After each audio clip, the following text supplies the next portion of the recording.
Okay, so welcome back. This is another episode in my investigation of analyzing end-time prophetic scriptures and trying to take evidence from all kinds of different prophetic passages that are found in the Bible and sort of dovetail them together so that there's no contradiction, so that we can include as many passages as possible in a coherent, cohesive kind of way. So I'm doing this kind of as an exercise for something I'm going to be doing later on the two witnesses of Revelation, which is a very complex, very complicated breakdown. But you have to understand first how we mesh scriptures together so that you'll be able to follow me on some of these other videos that I'm going to be doing. So in the last video, we talked about how Jesus prophesied that the Romans would have to come in and destroy the city and the sanctuary.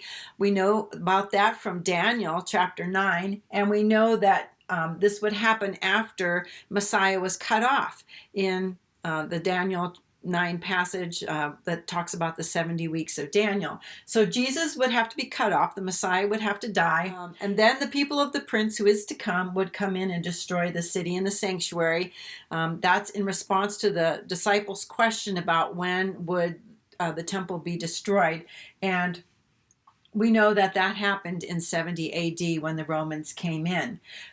Jesus said that there was going to be false Christs that are coming, and yes, there's been false Christs, false messiahs all the way up until really present day, and there's going to come a point in time with the first seal of Revelation chapter 6 when there is going to be a person who is going to be given that crown, basically granted authorization to be that person we know of as the Antichrist. There is going to be a person.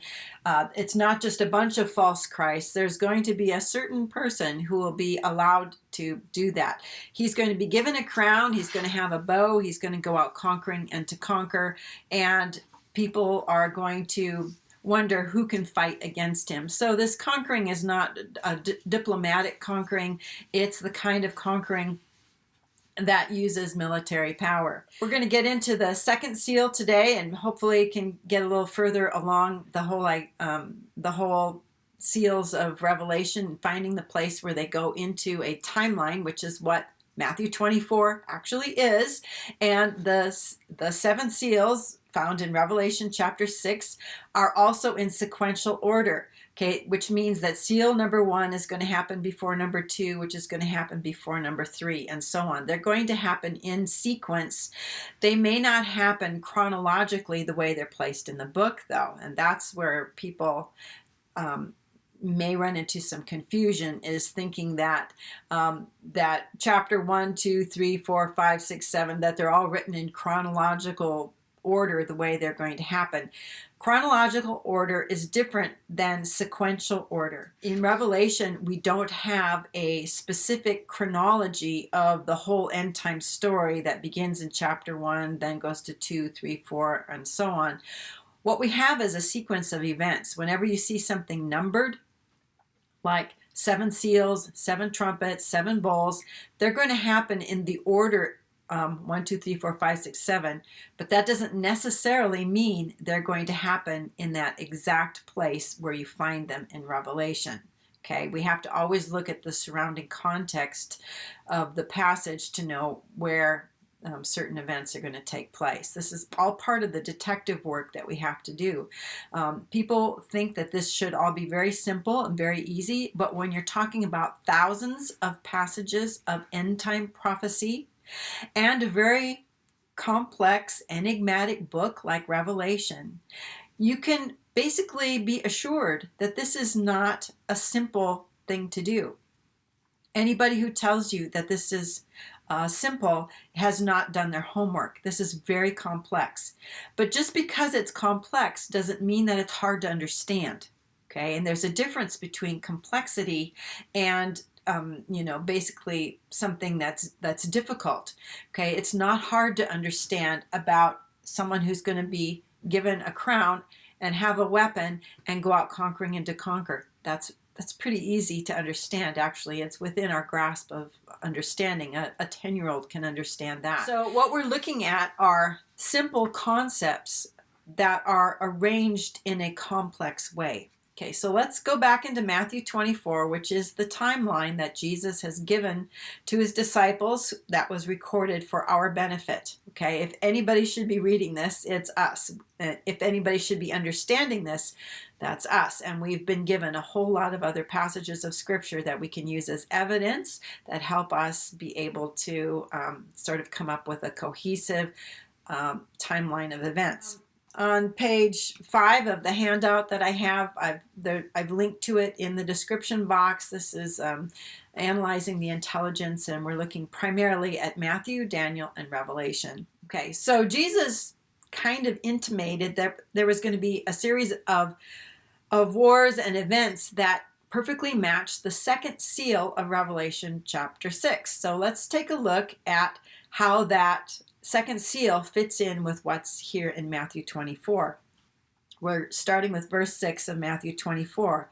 And you'll hear of wars and rumors of wars. See that you're not alarmed, for this must take place, but the end is not yet. For nation will rise against nation, and kingdom against kingdom. This is what Revelation 6, 3 and 4 says. And when he'd opened the second seal, I heard the second living creature say, Come. And out came another horse, bright red. Its rider was permitted to take peace from the earth, so that people should slay one another, and he was given a great sword. So Christ is telling his audience here that there's going to be wars and rumors of wars, but he's also saying, don't let that make you afraid.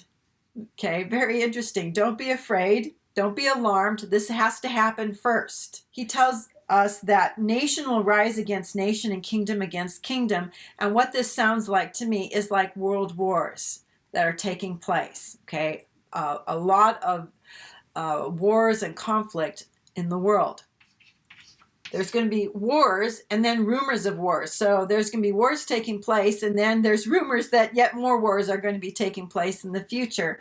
And this goes along with the second seal, which is when the rider is given a sword. Matthew 24, verse 7. And this will fit in with the third seal of Revelation 6.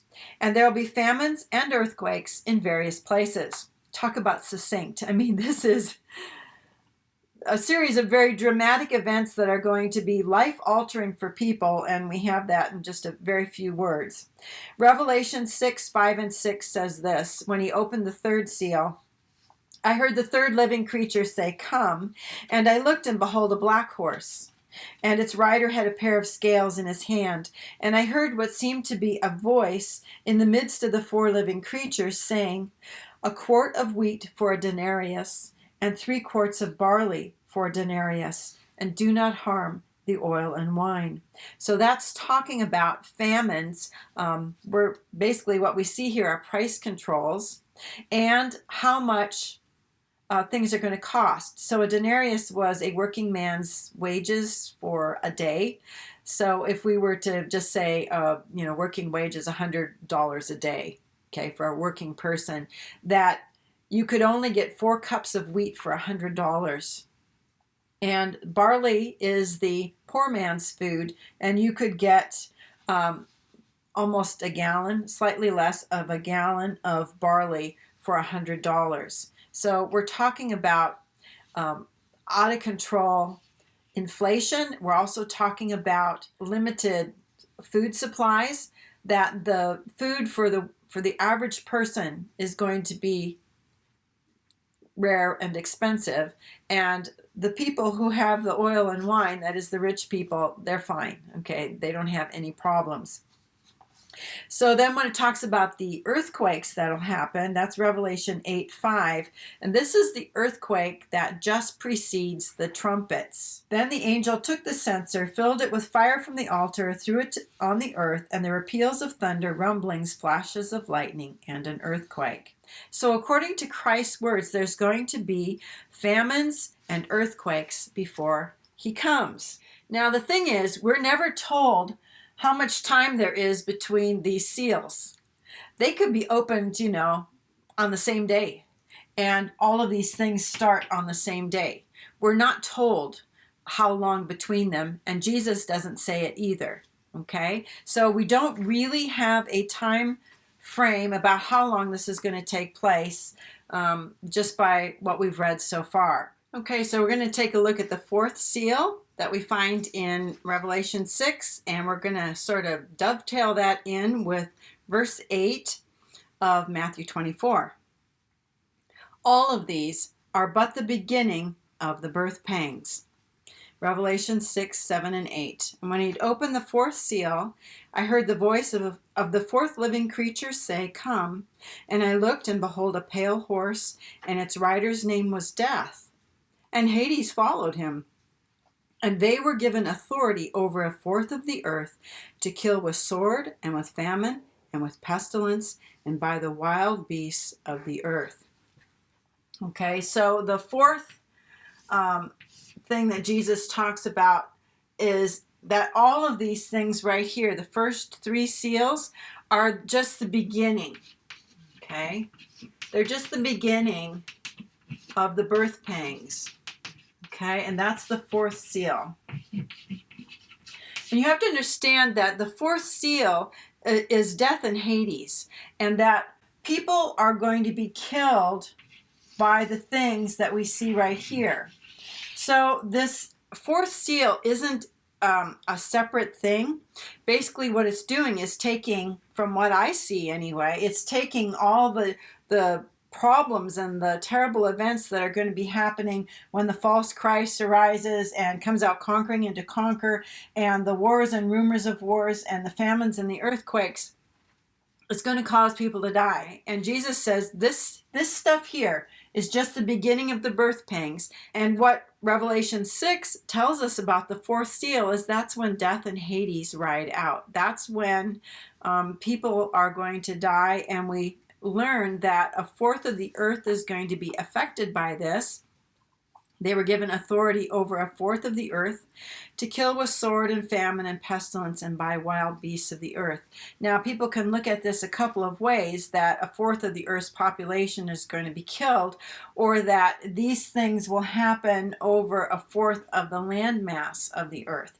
In any case, it's going to be very devastating, but Jesus says these are only the beginning of the birth pangs. It's only the beginning, okay? Death and Hades, okay, and it's going to be, they're going to be given authority over a fourth of the earth, okay, so a fourth of the earth is when these guys here, these riders, are going to have authority over a fourth of the earth. All right, so it's right here at this point that a lot of people who are watching me are going to be saying, yeah, but where's the rapture in this? Where do we see the rapture? And we're going to talk about that in the next video when I talk about the fifth seal martyrs. We're going to look at Matthew 24. We're going to start at verse 9, and we're going to look at what it actually says here, okay? We're going to look at what the scriptures actually say, and we're going to insert all these relevant passages, where they go, and where the Revelation seals fit into the rest of Matthew's timeline that Jesus gave us in Matthew 24. So leave a comment in the comments section. I hope to see you on the next video. Till then, have a blessed day.